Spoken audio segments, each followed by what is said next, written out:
भोजपुरी खेसारी लाल यादव का फरिश्ता मूवी का ट्रेलर काफ़ी धूम मचा रहा है। आपको बता दें कि इस होली के मौके पर ट्रेलर फिल्म भी धूम मचा रही है। जो भी दर्शक इसे देख रहे हैं उनके आंख में आंसू आने से कोई रोक नहीं पा रहा है।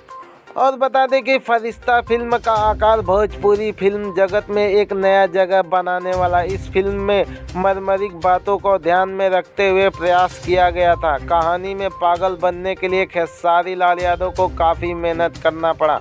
उन्हें गांव के पागल लड़के से कपड़ा मांगकर पहनकर प्रेस्टिक किया गया था। और यहाँ तक कि खेसारी लाल कहते हैं कि गर्दन को टेढ़ा करने के लिए हमें 10 से 15 दिन का अभ्यास करना पड़ा, अर्थात किसी का किरदार को निभाने के लिए उसे रियलिटी से सामना करना पड़ता है। और बता दें कि असली चरित्र फिल्म को दिखाने के लिए खेसारी लाल को काफ़ी मशक्क़त करना पड़ा और इसी कारण फरिश्ता मूवी का ट्रेलर आते ही यूट्यूब पर धमाल मचा दिया। वैसे तो फरिश्ता मूवी का ट्रेलर देखते ही पता लगता है कि इनके गाने बहुत ही दमदार होंगे। वैसे आपकी क्या राय है कमेंट बॉक्स में ज़रूर बताना। हाँ, वीडियो पे नए हो तो वीडियो को लाइक करके चैनल को सब्सक्राइब ज़रूर करना। तो मिलते हैं किसी और जानकारी के साथ।